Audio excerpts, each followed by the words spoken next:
The knowledge of flight is among the most ancient of our inheritances, a gift from those from upon high. We received it from them as a means of saving many lives. The Hakatha, Laws of the Babylonians. Archaeological and historical studies conducted in various parts of the world increasingly encounter compelling evidence that many millennia ago, our ancestors mastered the skies and utilized heavier-than-air flying machines. In Flying Shields of the Hopi Kachinas, Gary A. David highlights the rich history and mythology of the Hopi people, including references to flying machines. David states, "The Hopi Indians have inhabited 3 large mesas in northern Arizona for over 1,000 years. Their legends also refer to aerial vehicles." He continues, "These magical flying shields, called Patuvota, existed in the Third World, a previous epoch destroyed by an immense flood. This was a time when great cities and trade routes were built, and civilization was flourishing," he adds, describing the technological and cultural heights of this bygone age. "We, of course, recognize this startling description as echoing Atlantis," David concludes, drawing a parallel between Hopi legends of the Third World and the fabled lost civilization of Atlantis. The surviving portion of the Peri Race map depicts in surprising detail the western coasts of Europe and Africa, the Caribbean, South America, and Antarctica without its ice cover.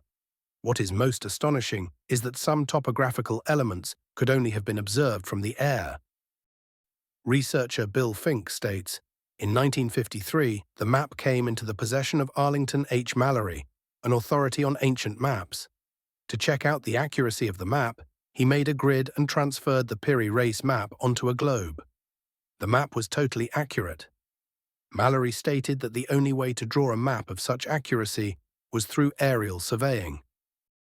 This would be strange enough by itself, but Peri Reis is believed to have used source maps over 6,000 years old, from the time Antarctica was last free of ice.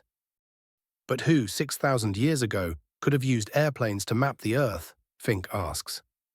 A similar phenomenon can be found in a drawing of the Eternal City from the reign of Emperor Nero, circa 64 CE, where Rome is depicted from a bird's-eye view. However, no viewer could have enjoyed such a complete panorama of Rome in the early modern era. The 15th century painting, The Madonna with Saint Giovannino, depicts a highly unusual object that some consider evidence of fight in ancient times. Just above Mary's left shoulder is a glowing disc-shaped object. A man and his dog can clearly be seen looking up at the floating object in the image. A close-up of the object indicates that it is a machine of some type. There are many more examples of aerial objects in ancient artwork. In the mid-19th century, archaeologists in Egypt discovered unusual depictions of unknown machines and mechanisms carved above the entrance of a temple in Abydos. Abydos was an important religious center in ancient times and was home to several temples dedicated to the gods Osiris, Isis, and Horus. It was only 150 years later that a sensational claim was made. The stone carvings depicted a helicopter with clearly distinguishable rotor blades and tail, alongside images of other apparatuses that closely resembled modern supersonic jets and heavy bombers. Alan Alford, in his book The Phoenix Solution, recounts the extraordinary moment he first saw these depictions. "In early June, my wife and I arrived at the temple of King Seti I. Having swiftly passed through the courtyard, we entered the first hypostyle hall. As I casually glanced up, I saw to my astonishment that the roof beam bearing the helicopter image was right there, immediately inside the entrance on the left-hand side, at a height of about 8 meters. Alford writes, emphasizing his surprise at discovering the enigmatic carvings. "The most impressive aspect of the helicopter is the combination of rotor blade, rotor shaft, and tailpiece. The relative positions of these elements bear a close resemblance to modern helicopters, with cockpit and fuselage sections clearly visible." Alford concludes, "Alongside the helicopter, to its right, another strange object can be seen, resembling a tank with a turret, and beneath the tank is a hieroglyph, which some have compared to a submarine or aircraft, with a pronounced fin at one end." To 19th century Egyptologists, These drawings were incomprehensible, as they were unfamiliar with the concepts of airplanes and helicopters. Yet they were used by the Egyptians 3,000 years ago. A wooden artifact, initially identified by archaeologists as a bird figure, was also discovered in 1898 in a tomb at Saqqara. However, the positioning of its wings and tail drew the attention of engineers, leading them to suggest that the bird was, in fact, an aerodynamically designed model of a flying device resembling a modern airplane. Researcher Lumirji Yanku, who studied the artifact, states, "The model has the exact proportions of a very advanced form of pusher glider." Janku explains that this type of glider possesses exceptional aerodynamic properties. This type of glider will stay in the air almost by itself. A very small engine will keep it going at low speeds whilst carrying an enormous payload, he continues. This ability is dependent on the curious shape of wings and their proportions, Janku notes. The tipping of wings downward, a reversed dihedral wing as it is called, is the feature behind this capability. He adds that this unique wing design is crucial to the model's aerodynamic performance. A similar type of curving wings are implemented on the Concorde airplane, giving the plane a maximum lift without detracting from its speed, he explains.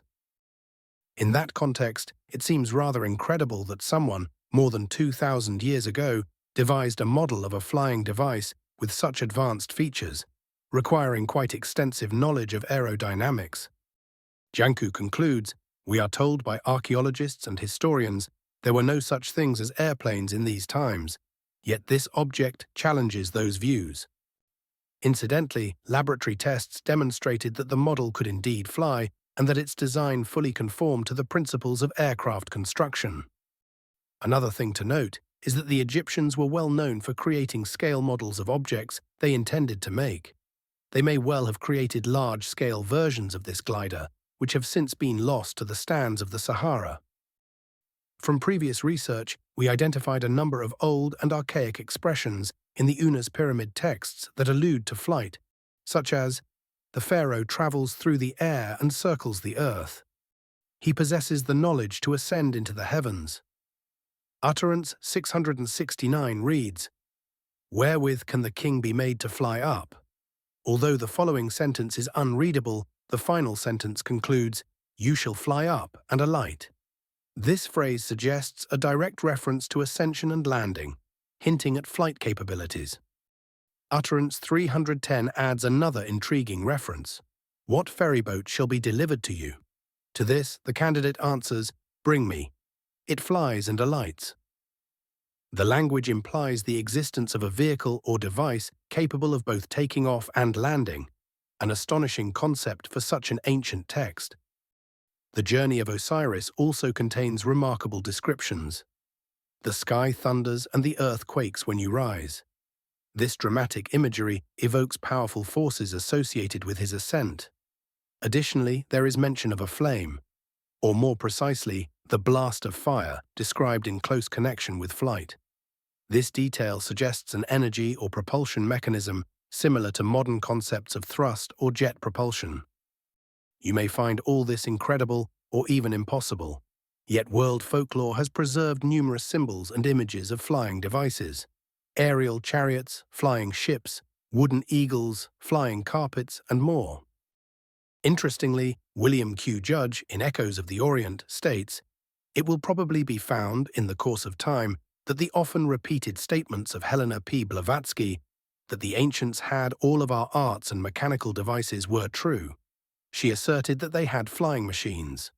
In Buddhist books, there is a story of the Buddha, which refers to a flying machine or mechanical bird used in the former life of the Lord, and Indian tradition also speaks of air-walking machines."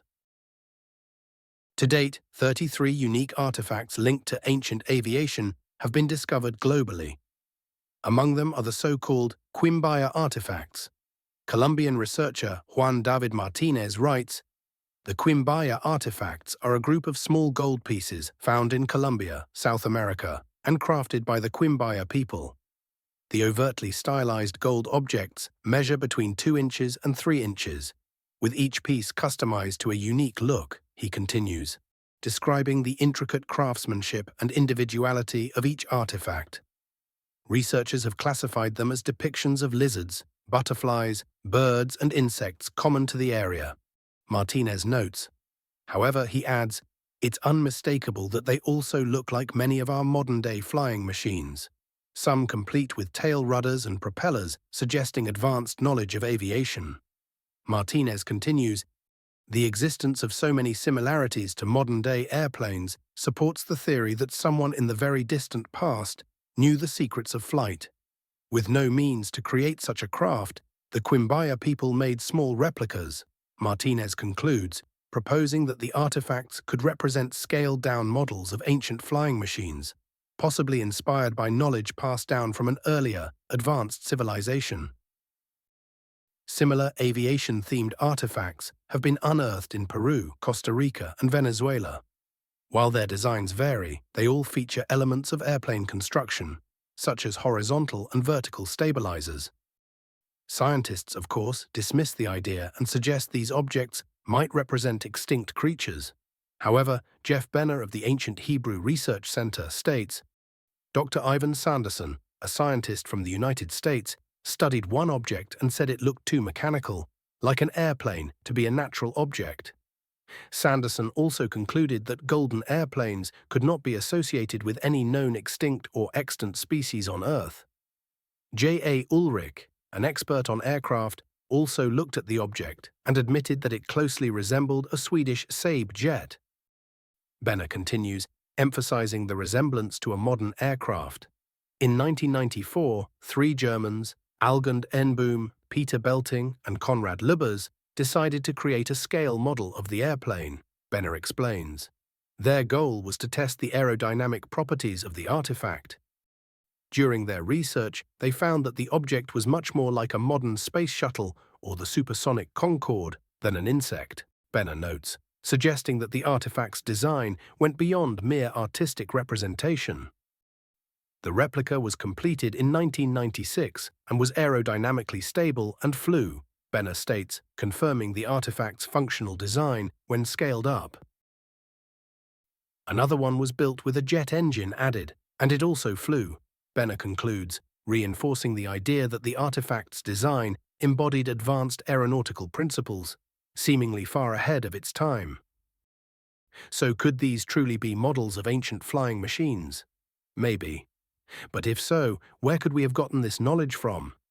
A celebrated hypothesis suggests that aliens from other planets visited the Earth thousands of years ago and helped humans evolve technologically, also developing a number of religions based on worshipping those who came from the stars and those who are coming back.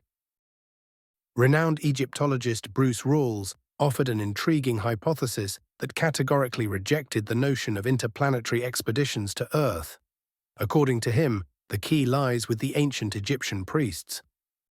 On the subject of Egyptian priests, mythologist Joseph Campbell states, ancient Egyptian priests tapped into divine knowledge and kept the cosmos in order by serving as the middlemen between gods and humans through meticulous daily rituals. But these weren't just ceremonies, they were doorways to supernatural wisdom, he continues, suggesting that the rituals provided access to profound knowledge beyond the ordinary. The 42 books of Thoth gave them the blueprint for making sense of everything, Campbell explains. These texts, attributed to the wisdom of the god Thoth, covered a wide range of subjects, from shifts in the seasons to the construction of temples. These priests formed a caste of initiates who possessed vast, now-lost knowledge. Rawls believed they gradually unlocked the secrets of nature. For instance, it is now thought that these priests knew how to generate electricity. While their batteries were primitive by today's standards, they were created over 3 millennia ago. Turkish researcher Şevket Hasan believes that the ancient Egyptians went far beyond mere batteries in their technological capabilities. Humanity's most impressive structures are the ancient Egyptian pyramids, Hasan states. Archaeologists and scientists are still puzzled by these massive monuments, built over 4,000 years ago. While traditionally understood as pharaohs' tombs, he explains, some researchers believe they generated electricity. This theory holds that the pyramids were giant power plants that harnessed Earth energy to power the planet, Hassan elaborates. According to this perspective, the pyramids were designed not just for ceremonial or funerary purposes, but as functional energy systems. This system works by moving ions, electrically charged particles, in the Earth's atmosphere. He describes how the ancient Egyptians may have manipulated natural forces to create energy. By strategically placing copper, gold, and silver around the pyramid, the ancient Egyptians created a sustainable and renewable power source. Hassan concludes, proposing that the materials and design of the pyramids served a groundbreaking technological purpose, potentially far ahead of their time. Rawls suggested that the caste of initiates might have had a way to peer into the future, a method unknown to modern science. Thus, they could have observed the appearance of modern inventions, which ancient artists then recreated as best they could. Perhaps they used portals to peek into the future. The best-known researcher on this topic is the mythologist William Henry, who has identified one such portal at the pyramid complex at Abu Sir. On the subject of advanced technology, Henry introduces the concept of a profound metaphysical system that surpasses modern understanding, stating, "There once existed a high level of advanced spiritual technology, a stargate metaphysics incomprehensible until the present day, that was known to ancient Egyptians.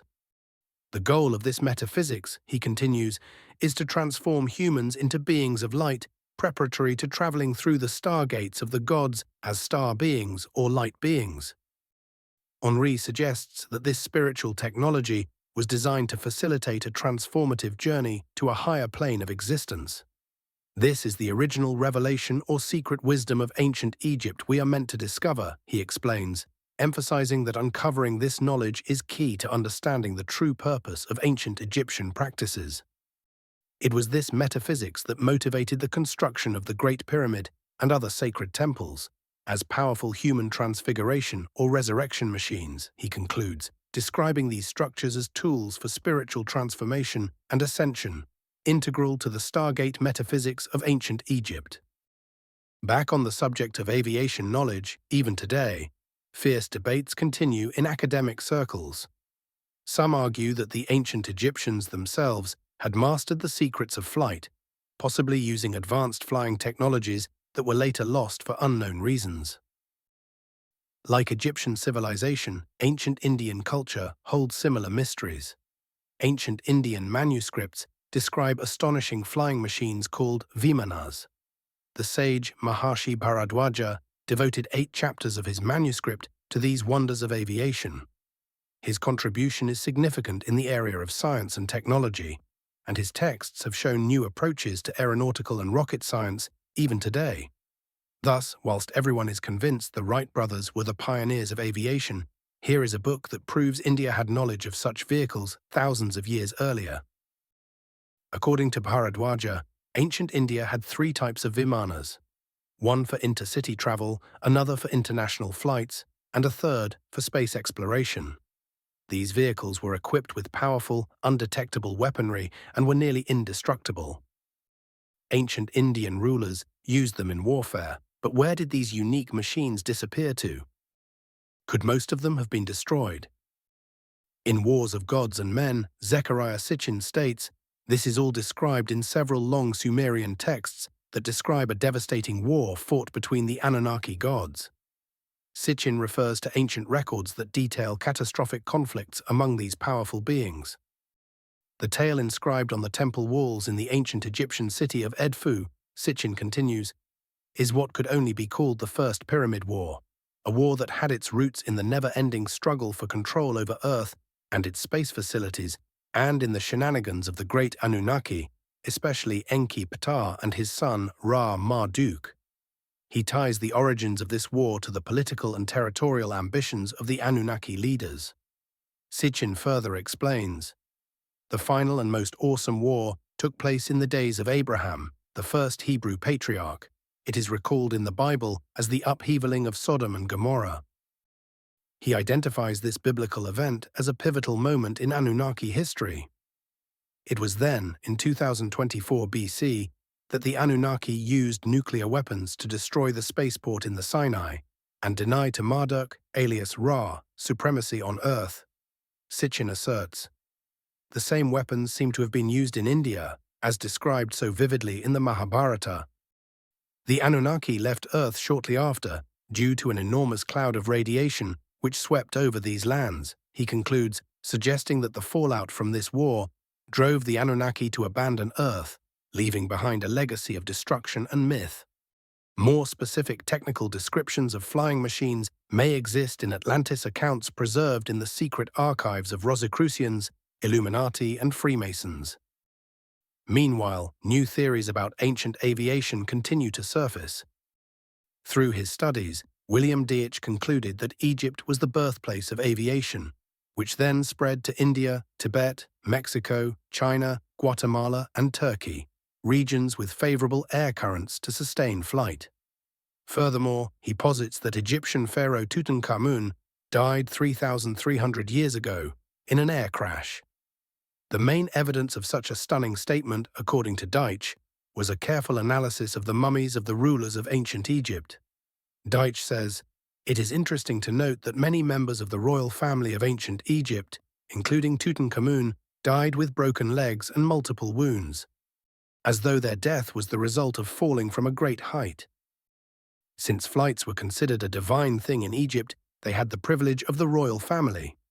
But who inspired these groundbreaking designs and helped create these extraordinary machines? Perhaps the same people who destroyed them, the Anunnaki. The sky has always held countless mysteries. Will humanity, which soared to the clouds once again in the 20th century, ever unravel them? As always, thanks for watching. Keep an eye out for our next video.